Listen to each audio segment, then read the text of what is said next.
welcome everyone to District Insiders. And we have with us one of the most prolific directors, writers, novelists in the movie industry. Nick Meyer is joining us. And this is the occasion of Nick's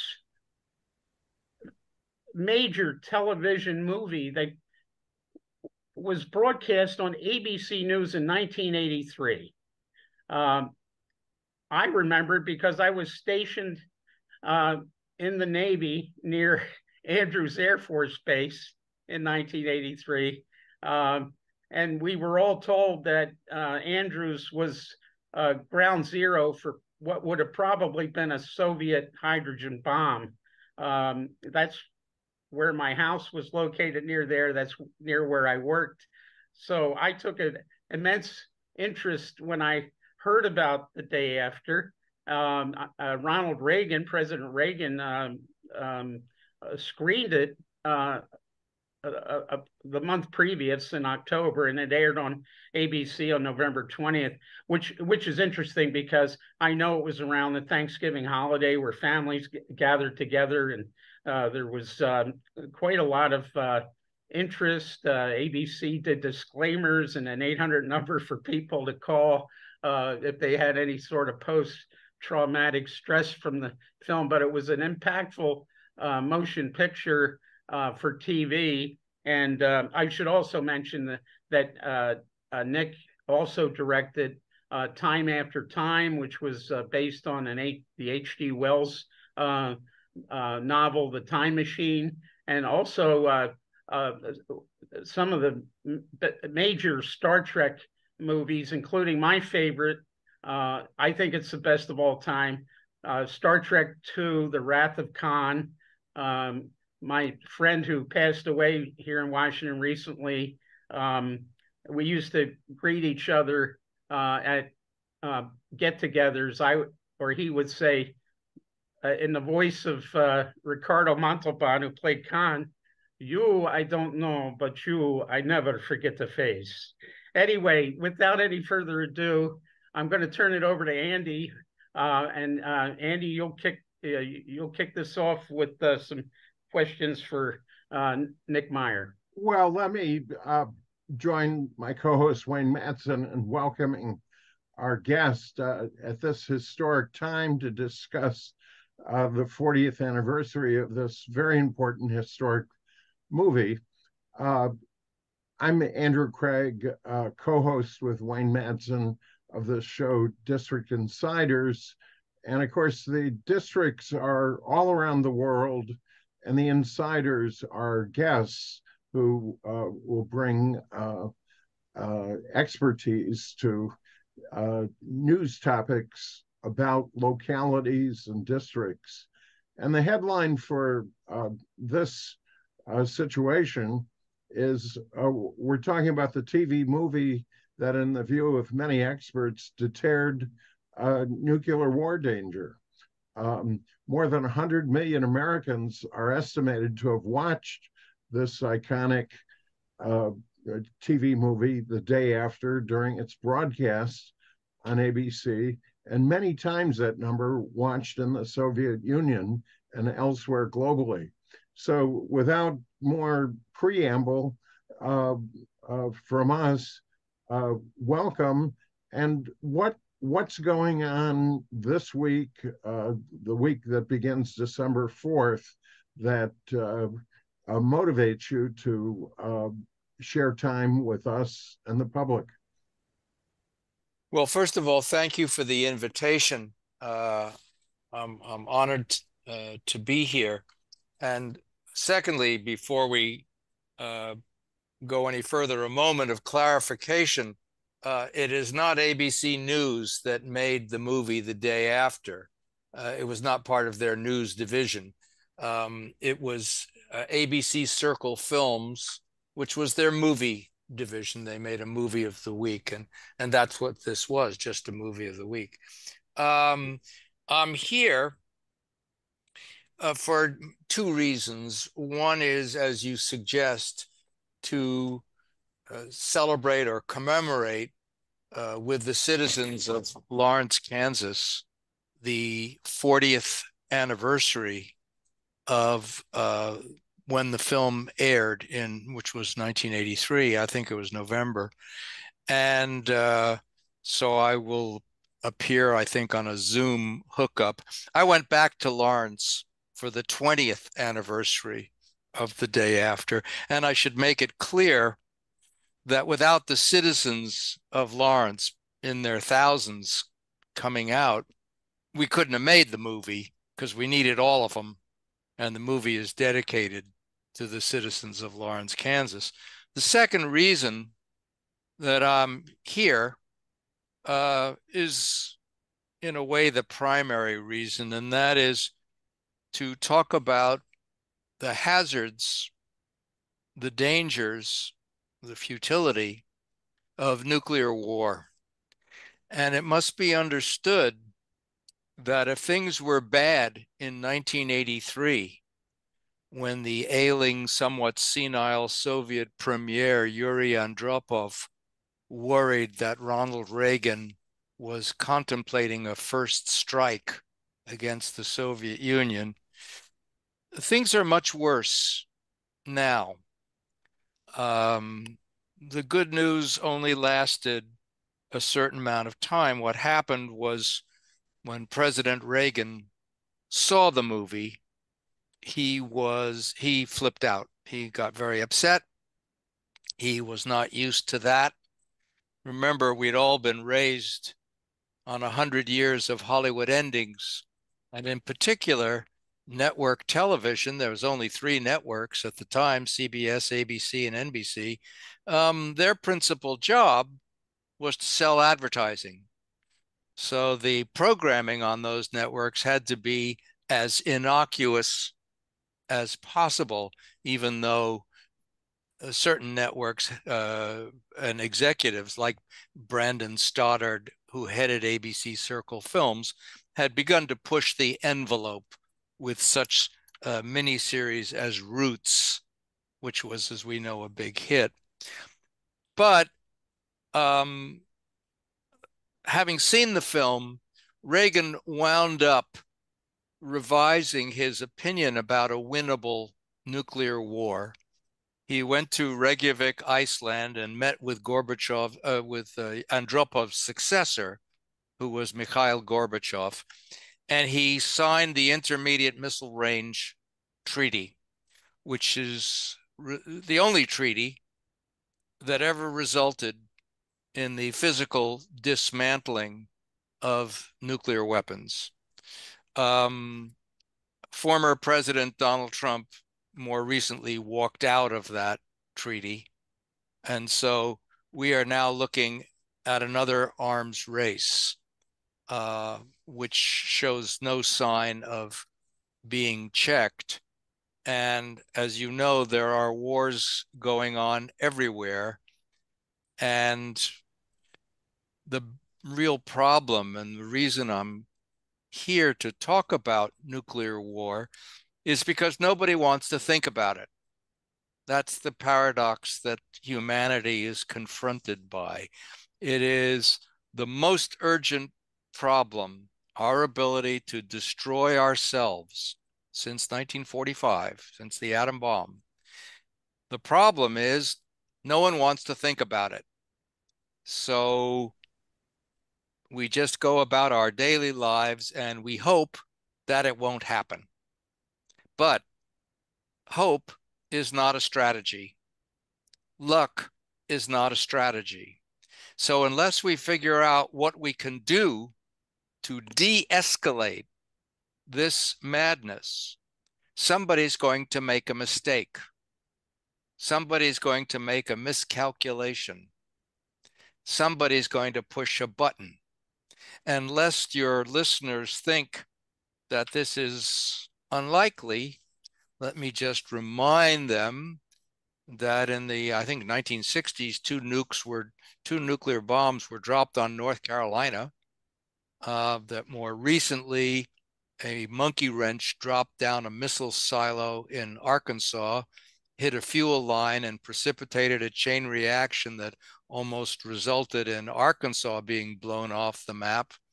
And more recently, and this was in the 80s, in Russia, a listening post, where everybody is hovering over screens hoping they'll never see an incoming missile. One of those Russian listening posts, they saw incoming missiles from the United States. And the guys in that room were crying and throwing up and didn't know what to do. The duty officer was a Colonel Petrov.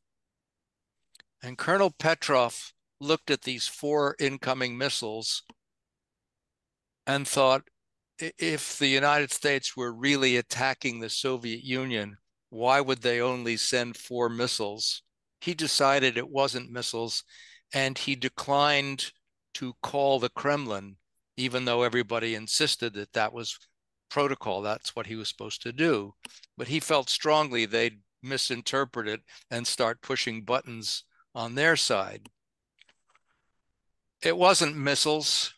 It was something else.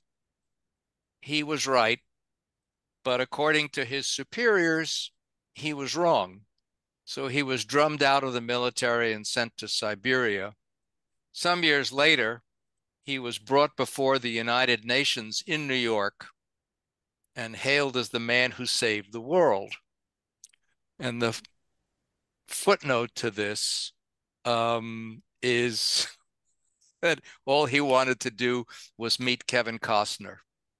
And he wanted to meet Kevin Costner because he had a VHS of The Bodyguard with Kevin Costner and Whitney Houston, and he did get to meet Kevin Costner.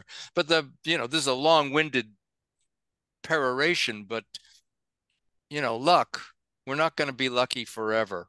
We've got to find another way to deal with this. And that's why the occasion of the 40th anniversary of the movie and so forth has sort of, brought me out of the woodwork to try to get people to think about what we don't want to think about and do something. And I'll give you, when people say, well, what can we do?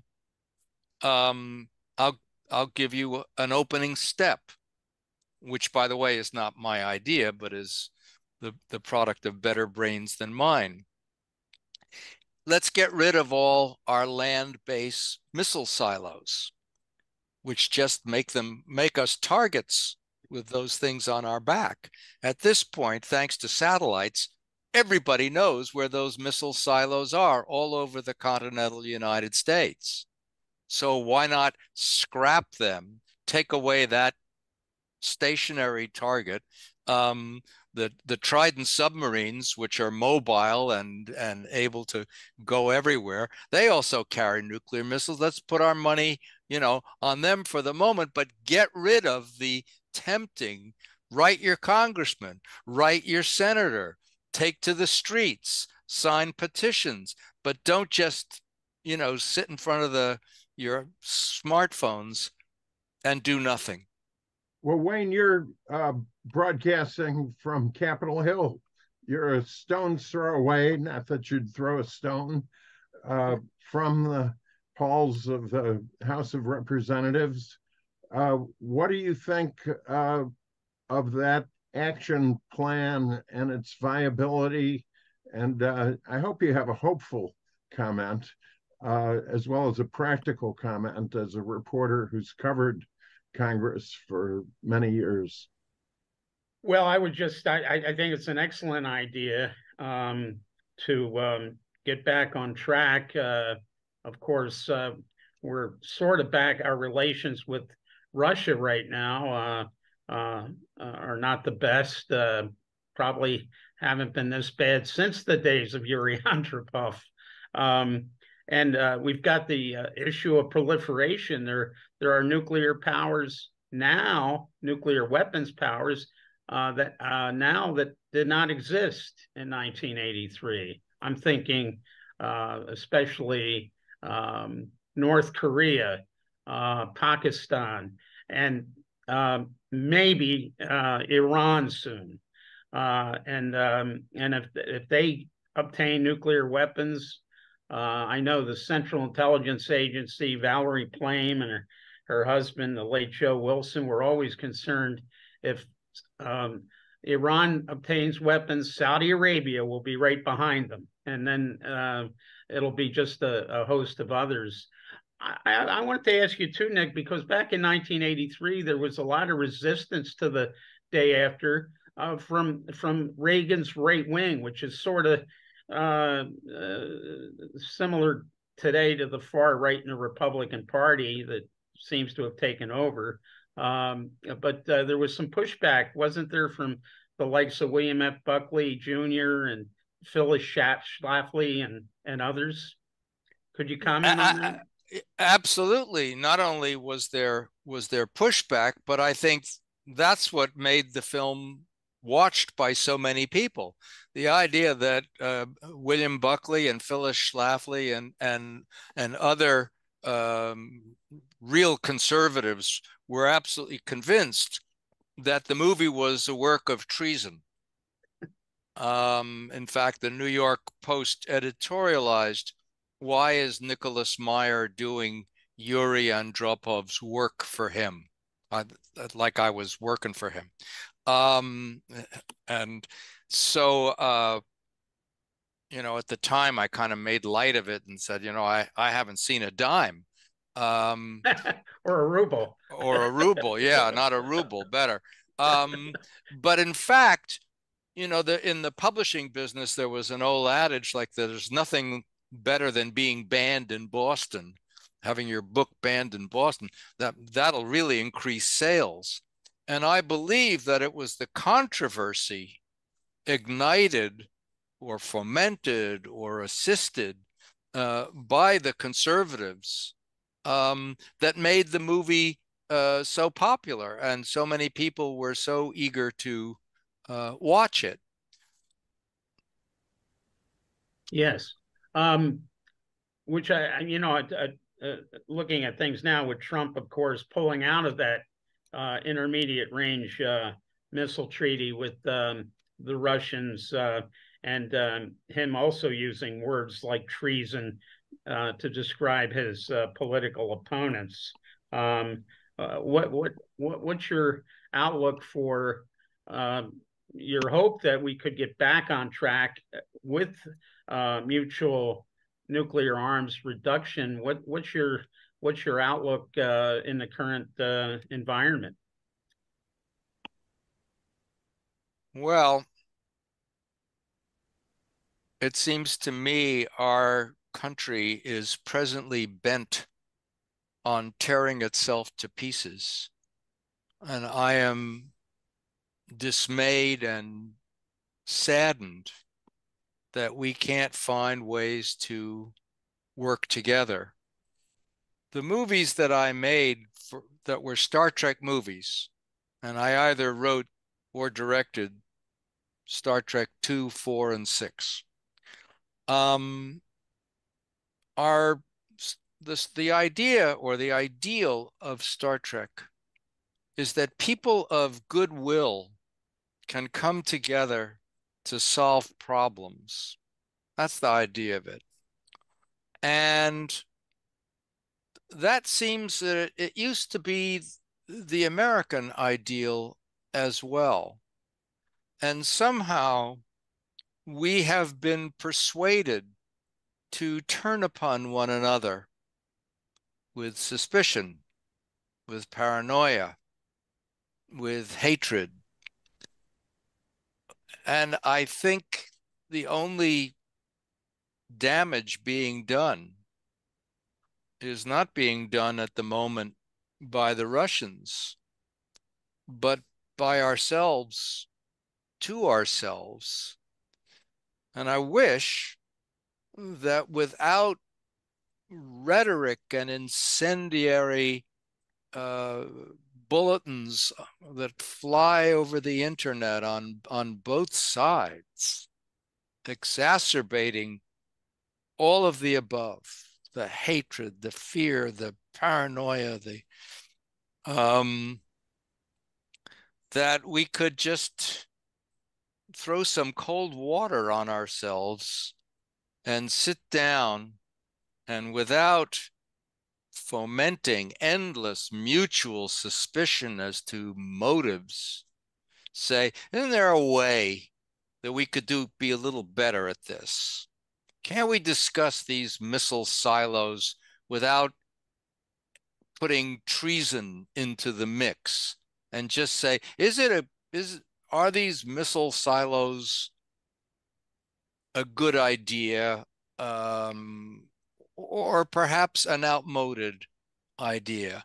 And obviously what you're up against is a very strong lobbying movement by what former President Eisenhower called the military industrial complex. We know that Northrop Grumman makes a fortune, billions of dollars, manufacturing missiles and missile parts and stuff.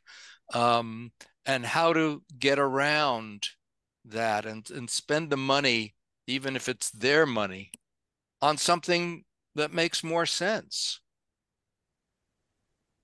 Well, Northrop Grumman is a diversified company that I came to know. They have a big business and internet infrastructure and so forth. And of course, they're huge. And Eisenhower did identify a major problem. But here's a question for you, as someone who's shown incredible skill in diverse ways, tapping into the popular sensibilities. What a track record you have in entertainment, as well as obviously current affairs. Let me kind of frame this question as, what is it about the popular culture that enables this warmongering, not just the military and industrial and financing, but there's got to be something in the public that wants this animosity that was not so politically prevalent years ago, obviously. Well, I'll give you another long-winded answer. Please. But the short version of it is the decline of American education and the rise of the internet.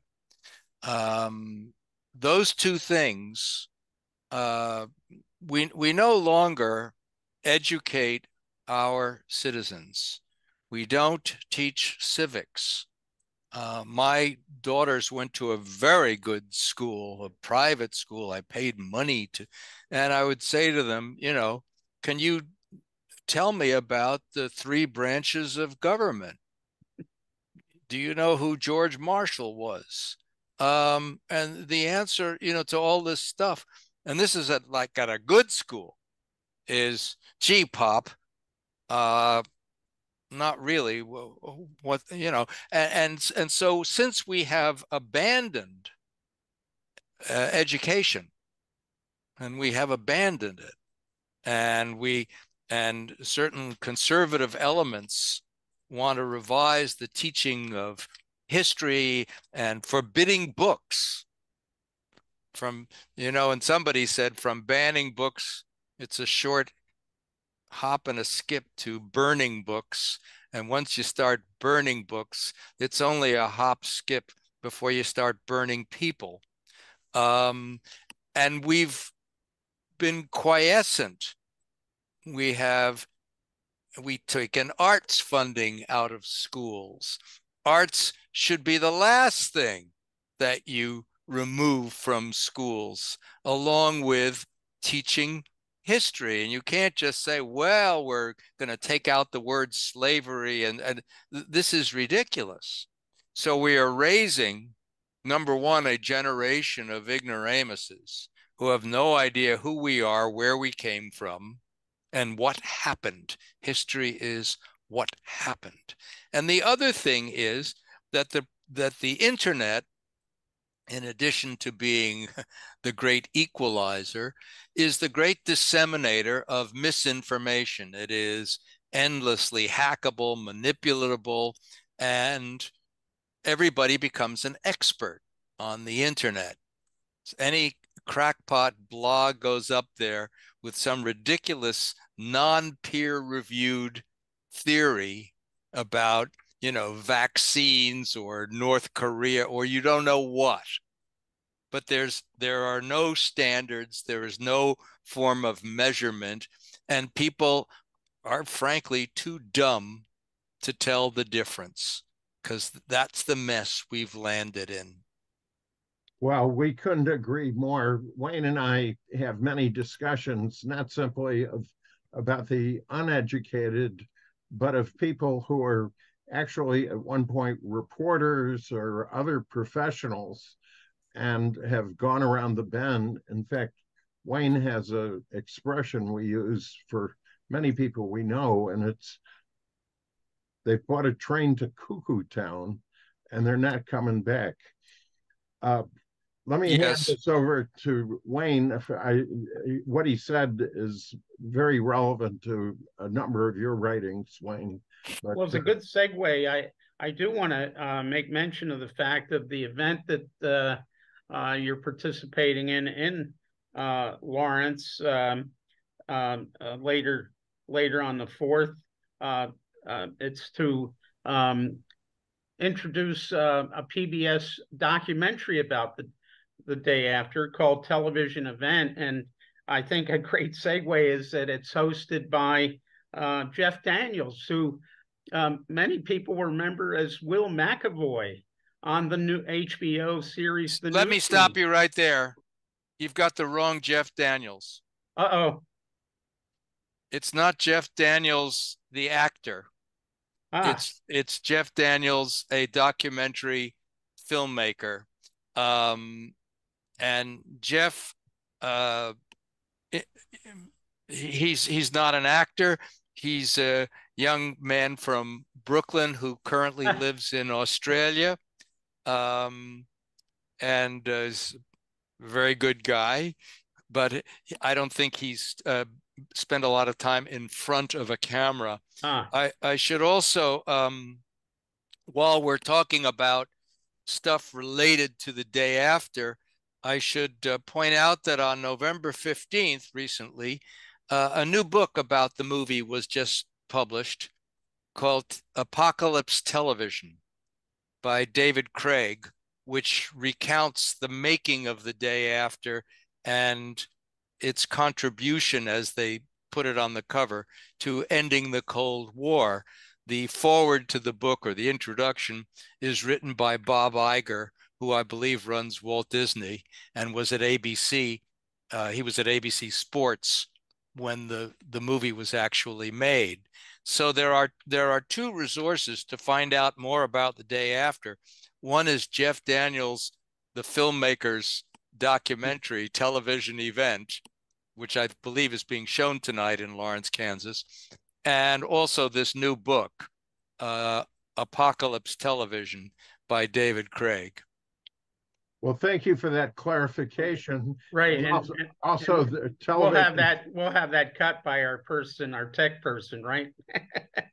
Or perhaps leave it in, because one of the things I've at least found is prompt and full corrections are not a bad thing in journalism, because mistakes happen, and if they're corrected, life goes on. So thank you. You're welcome. Also,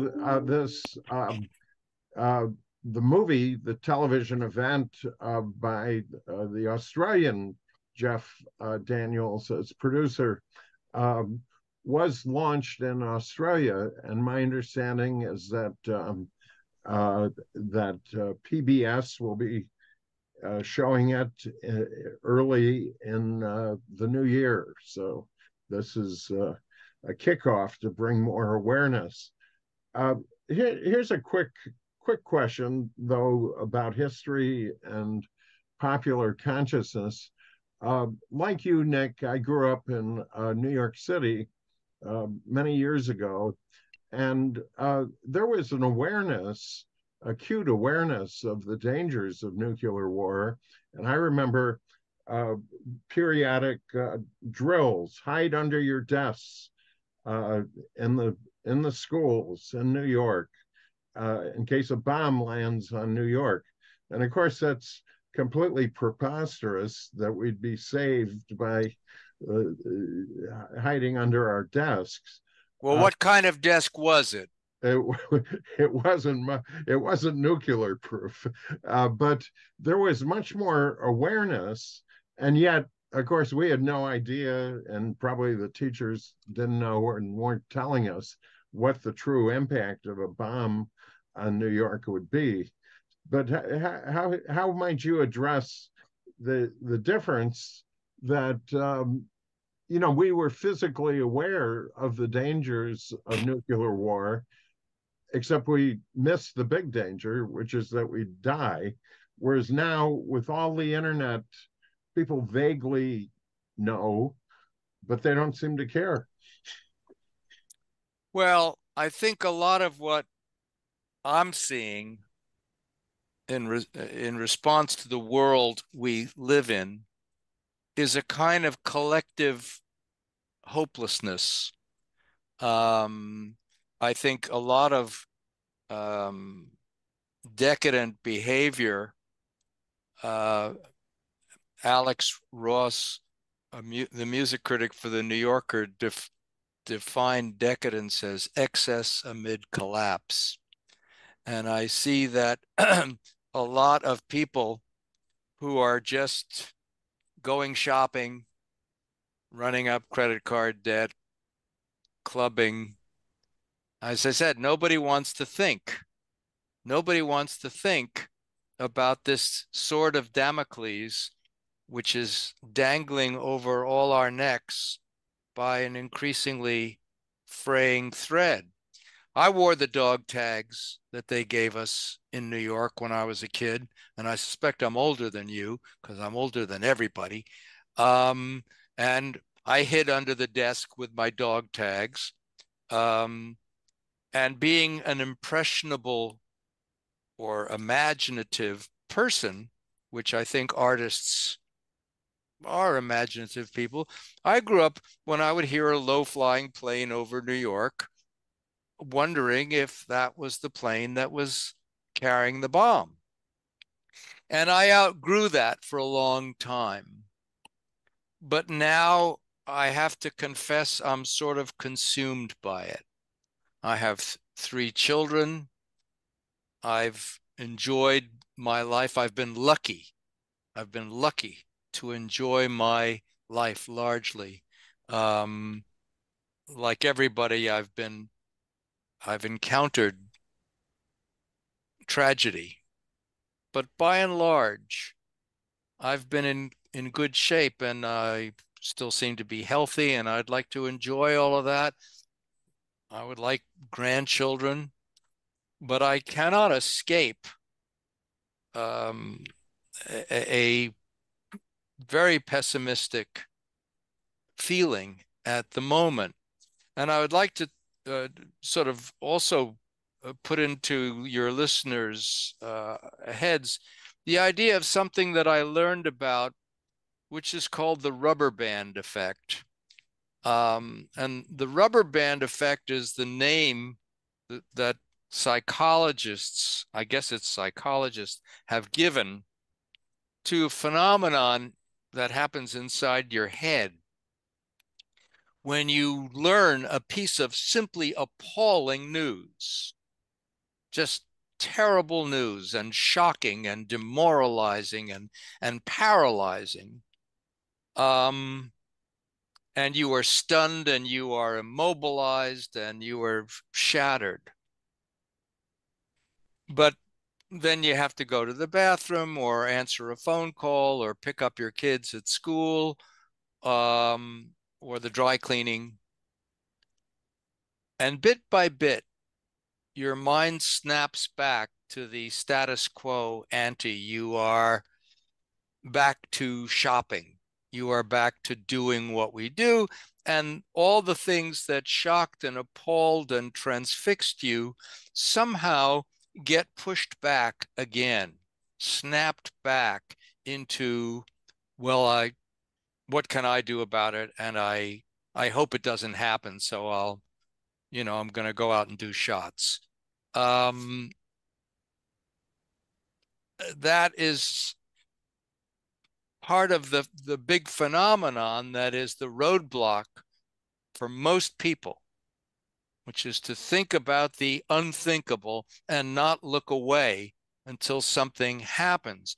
I'm a prime example of this myself, that when I was offered to make The Day After, to direct the movie, I believe that I was the third director offered to do it. I guess people were not lining up to make a movie about nuclear war.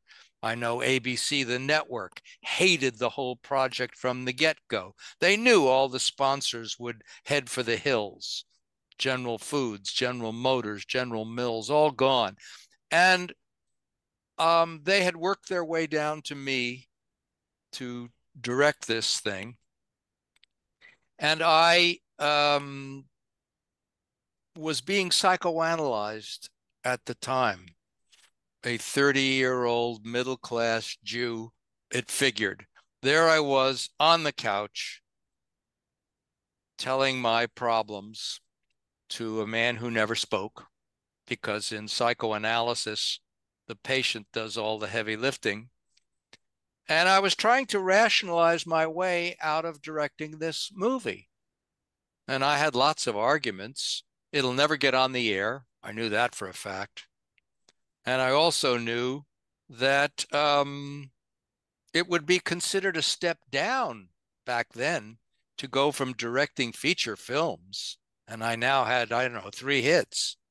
The 7% Solution, which I wrote, and Time After Time, which I wrote and directed, and Star Trek II, which I wrote and directed. To go off and do a TV movie, that was ridiculous. That was a bad career move. At which point my analyst, Louis J. Fielding, opened his mouth and surprised me by saying, well, I think this is where we find out who you really are. Well, And thank you. that was checkmate. I couldn't wriggle off that hook, which is why I wound up doing what I'm trying to get everybody else to do, which is to think about the unthinkable. It'll be better if we think about it, if we do something about it. Well, thank you for sharing that powerful story. And our listeners should know that our guest is the son of a psychoanalyst and a concert pianist. But that's a first person bit of recognition that should be very thought provoking to all of us. Wayne, what's your next line of questions? Yeah. In keeping with the discussion about the impact that certain movies have on this particular subject, the madness of even contemplating a nuclear war. Of course, there was a few movies that like Dr. Strangelove in the 60s. I remember in 1983, when The Day After came out, I was working for the Naval Telecommunications Command here in Washington, and in the area of computer security. And what I heard was that Reagan had also screened the movie War Games, Matthew Broderick and Ali Sheedy and Dabney Coleman. And he turned around, he had the Joint Chiefs, from what I understand, at that White House screening. He turned around to the chairman and said, General, tell me that they can't hack into our Pentagon systems and cause a nuclear war. And the general, without knowing anything about the subject, said, "Oh no, sir." And then the following week, I found I had $400,000 added to my budget to go around and train people in computer security, anti-hacking countermeasures, and things like that. So Hollywood does have a knack for certain movies, and I would say the most recent one that even still had an impact on me, even though it was a biopic, was Oppenheimer. I mean, the idea that he helped work on the atomic bomb that was used on Japan, and just he had psychological issues, and who could blame him for You that? will be surprised to learn. I'm surprised to tell you that when I was 7 years old, I was once at dinner with J. Robert Oppenheimer. Thanksgiving. And I don't remember much about this dinner because I was 7 years old. But I can tell you why where the dinner was and why we were all there. An uncle of mine by marriage was Oppenheimer's Sanskrit teacher at Berkeley. And at the end of the war, when Oppenheimer went to the Institute for Advanced Study at Princeton, he took my aunt and uncle with him, and they spent the last 40 some odd years of their lives at 98 Battle Road in Princeton. And we would leave New York occasionally to go for some Thanksgivings to 98 Battle Road for Thanksgiving.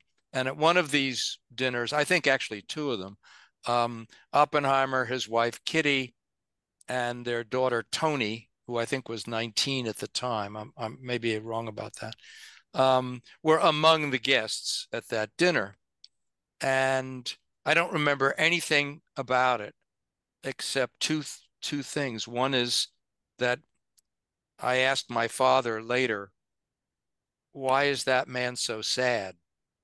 Because he was just the saddest person I'd ever seen, or I thought I'd ever seen. I mean, you're 7 years old. What do you know?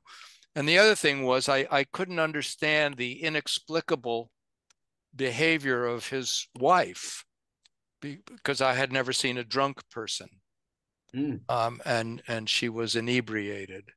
But yeah, I think the Oppenheimer movie is a terrific movie. I've seen it twice, but I also think the more you know about Oppenheimer before you see the movie, the better the movie gets, the more you can understand it. Seeing the documentary The Day After Trinity, or that BBC series about Oppenheimer where Sam Waterston played Oppenheimer. There was even a Paramount movie called Fat Man and Little Boy, with Paul Newman as General Groves, the guy who built the Pentagon, who was the guy who put Oppenheimer in charge of the Manhattan Project, which was building the bomb. Well, that's fascinating. I recall my mother said that as a schoolgirl, she lived in South Jersey, and she took a field trip up to Princeton, and her teacher pointed out, see that old man over there? That's Professor Einstein. Here he was sitting in his backyard in his faculty home. But it's amazing to hear those types of reminiscence stories. And like I say, Oppenheimer, I thought it was a very well done.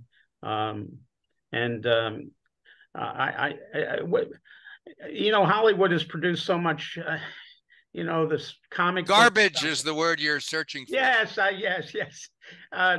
Do you think there will always be a niche in Hollywood for these types of films, or do you think it'll be overtaken by, internet and iPhones and games and stuff, internet games and computer stuff, artificial intelligence, virtual reality, whatever? Do you think there will always be a niche for the type of movies that you've done with significant messages, including the Star Trek film? Well, I confess a preference to watching movies that are about people trying to figure out shit. Uh, I, I, I, I like movies with people who have problems and they go, well, how do we, how does Romeo get Juliet? And is Hamlet going to kill the king or he's not? This has been a very good year for movies, by the way. There's a lot of good movies out there now. The Burial with Jamie Foxx and Tommy Lee Jones, and Naiad with Annette Bening and Jodie Foster. I like the Napoleon movie. I think it's seriously flawed, but if you didn't know anything about the guy, it's a pretty exciting way to dip your toe in the water. And I saw a movie called Saltburn the other night, which I thought was just terrific. I can't wait to watch it again now that I know what's really going on. It'll play differently. So there are still movies somehow, people wanting to tell stories as opposed to the movies about what they call superheroes. I don't actually get what the definition of a superhero is or what that's all about, unless in another era we would call them saints or we would call them gods or something. We seem to have an endless need for those. But I still like movies about, sort of people that could be us dealing with stuff. And I don't see them going away. I don't know what venue they'll play on. They may play on your iPhone, which won't be as much fun as seeing Lawrence of Arabia with a mile-high screen. I want to see things that are bigger than life, not smaller than life. I like losing myself. I like the idea of a group experience. I like going to the theater, whether it's to go to see a movie, a ballet, an opera, a play, where you sit with a bunch of people. You don't know them. They don't know you. There you are in the dark, and you are having an experience that is simultaneously intensely personal, private, intimate, but at the same time collective, because you're all going to be laughing and crying at more or less the same times. And I think that's a kind of civilized activity. And I think civilization, we ought to try to preserve things that are civilized as much as we can. Right. On some of the streaming networks, I found myself, I never binge watched until I saw that I think it was Amazon produced a series based on Philip K. Dick's The Man in the High Castle. I got to tell my you, partner did that. Huh? My partner, Frank Spotnitz, did that. We did Medici's Masters of Florence together, and he did The Man in the High Castle. Frank Spotnitz. I binge watched that, and I was so enamored with that series and just the idea of parallel universes, which of course the CERN Large Hadron Reactor Collider in Europe, they've actually proved that there are parallel universes. I just hope we don't break open a portal to one where Hitler won the war. But that got me thinking about Trump and Trump's father, and I don't think there's enough information that has come out about Fred Trump we know in the late 20s, but nothing in the 30s, nothing during World War II. I wrote a novel with the idea of the Man in the High Castle called Cafe Vaterland, and it's where the Nazis get the bomb before us, detonated in an airburst south of New York. The United States surrenders, and lo and behold, Fred Trump winds up as the Reich Marshal for New York, New England, and the Northeast United States. And it's because I was so enamored with The Man in the High Castle, I decided, let me do one, but put Trump and his son, who I have marrying the daughter, one of the daughters of Joseph Goebbels. So is this book out? It is out, yes. Who published the book? Well, it was Amazon Create.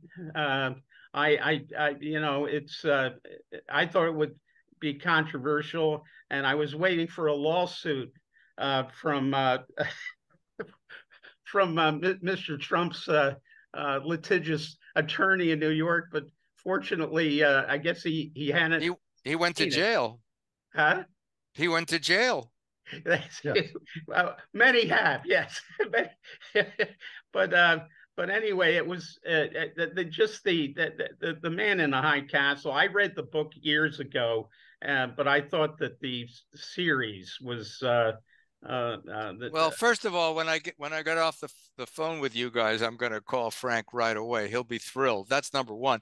Number two is the Man in the High Castles is, for your listeners who may not know this, was written by a quirky character by the name of Philip K. Dick, who wrote a novel called Do Androids Dream of Electric Sheep, which we know as the movie Blade Runner, which has been made twice. So that puts your Philip Dick into context for your listeners. Let me insert here with hats off to both of you.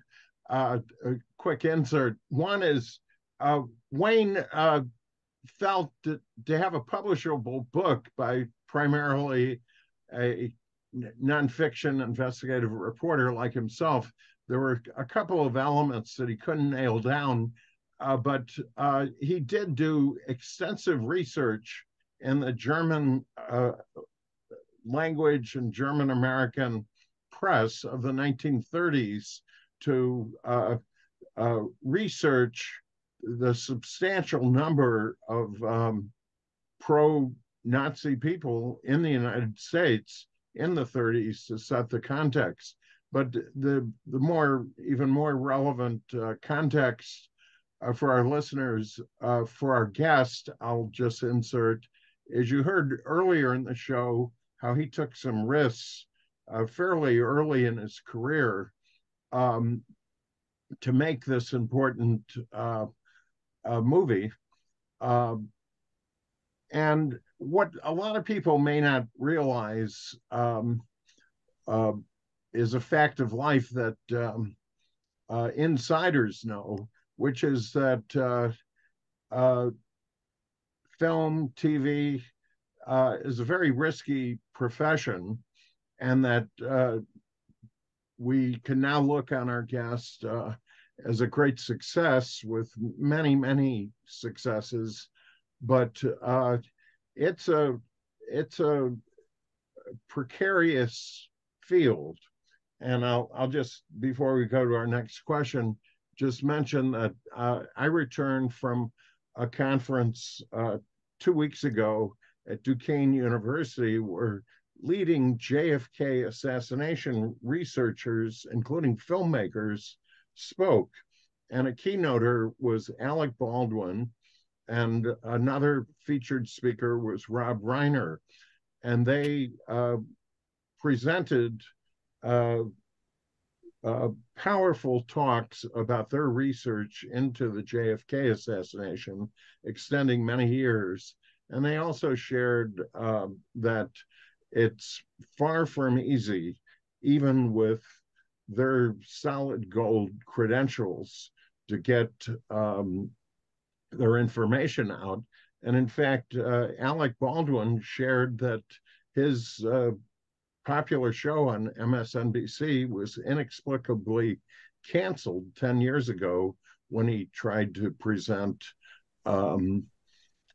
information that he had developed with expert interviews on the JFK assassination. So thank you again for all that you've done. We're getting close to the end, but not really at the end. But I did want to share that perspective. But maybe you have a comment. I've been talking too long here for a host about that.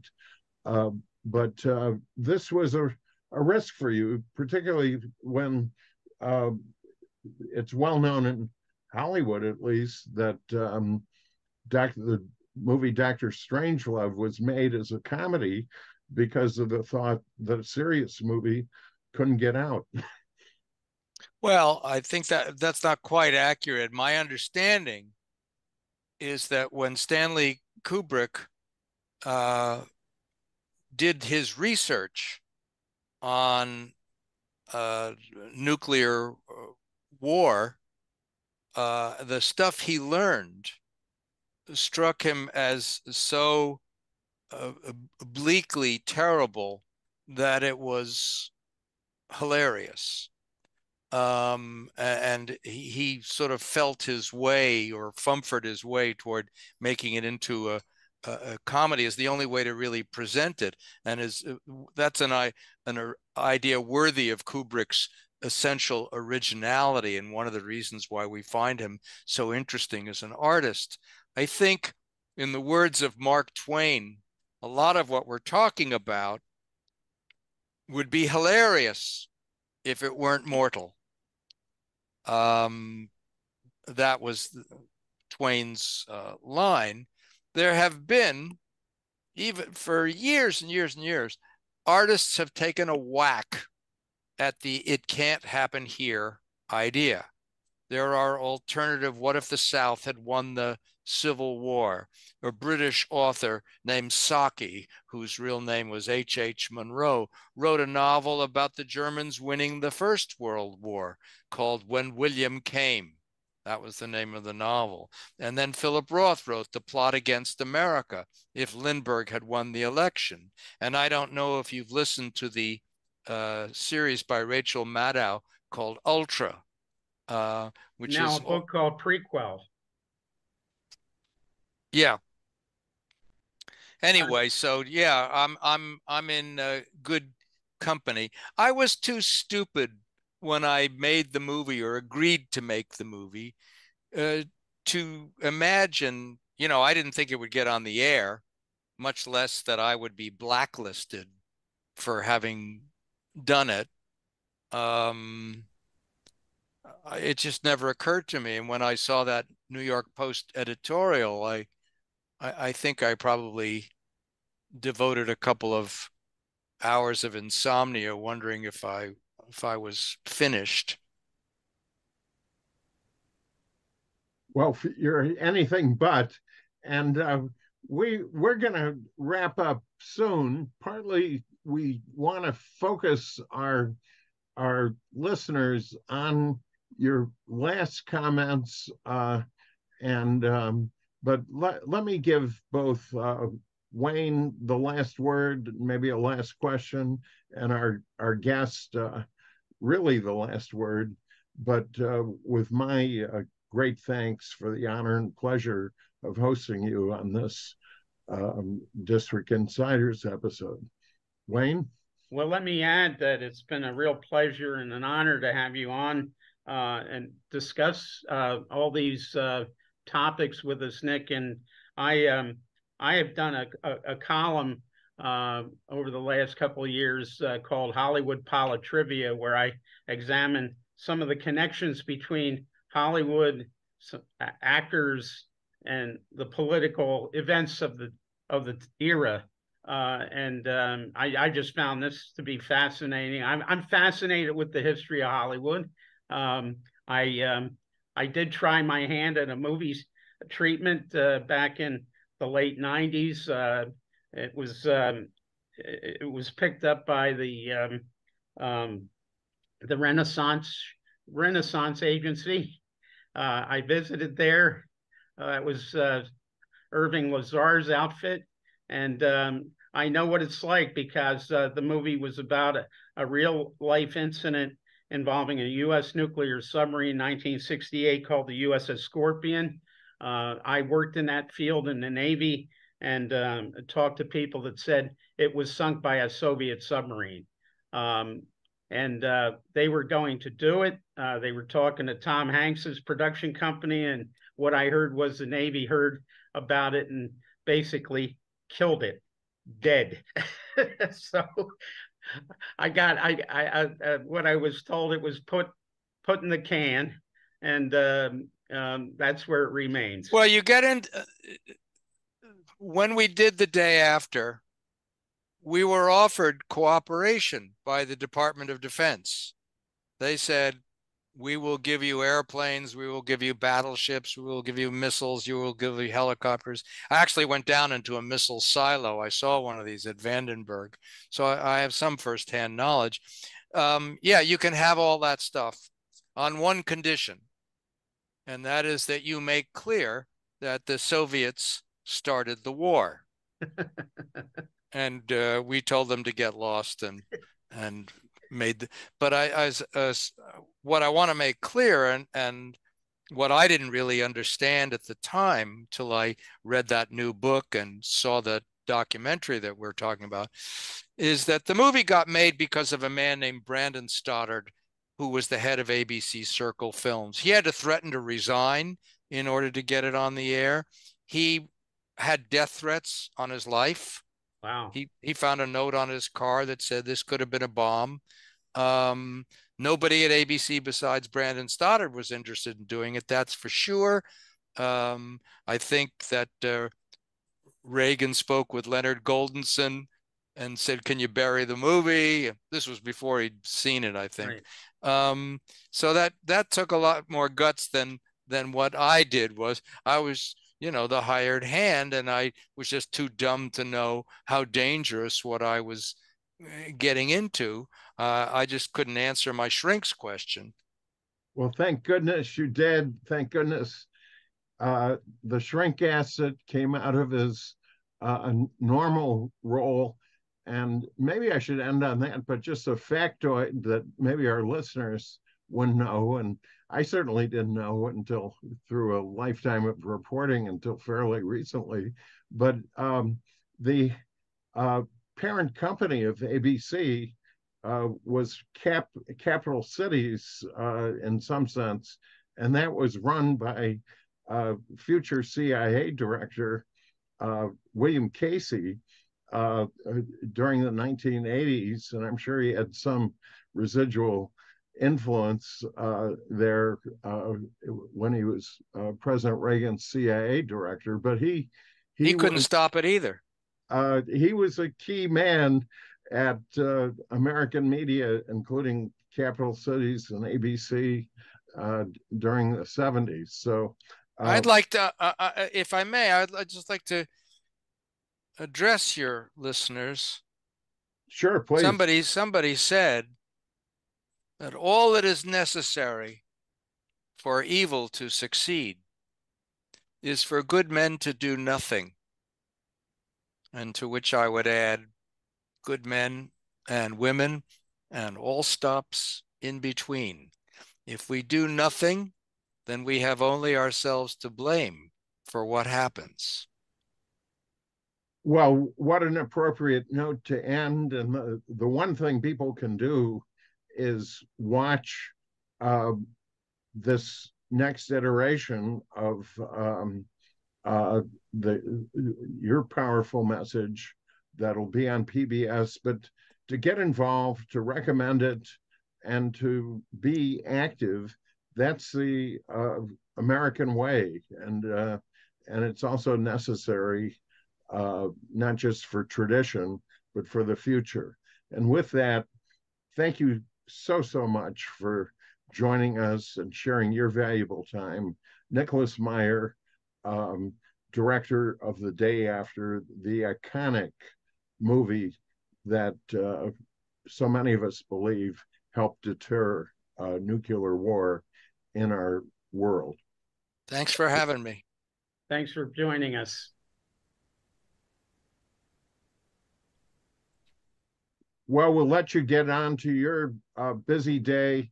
We'll put the production on this and send it to you and your folks, and we'll do our best to beat the drum. I just wanted to add before we sign off here. I read that I guess I didn't see it, but there was an ABC news had some sort of a roundtable after The Day After, and it. Oh yeah, it's the most watched edition of it. Was like Ted Koppel, Carl Sagan, Elie Wiesel, Henry Kissinger, William Buckley.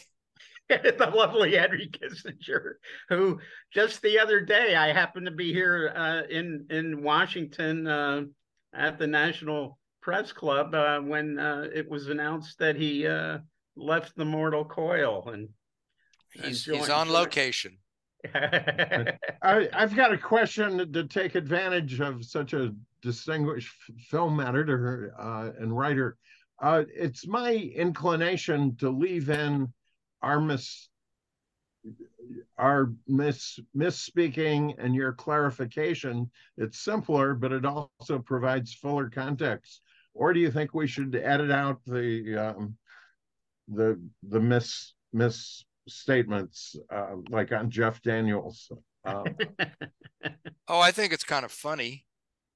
Okay. We'll leave it in.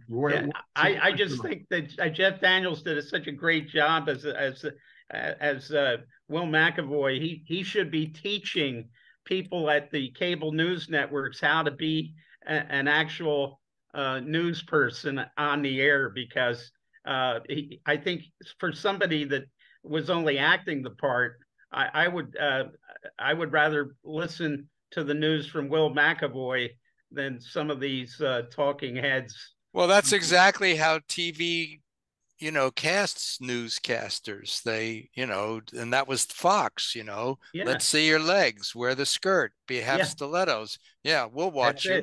We'll watch your news. Having done Fox, I used to go down there and, they'd parade in and out of the makeup room and the green room. And, it was pretty obvious what Fox was selling. Well, we don't want to be too greedy with your time, but we really appreciate it. It was great. I really enjoyed it. Thanks. Thank you. Thank you, guys. Good luck with it. Thanks. Okay. Thank you.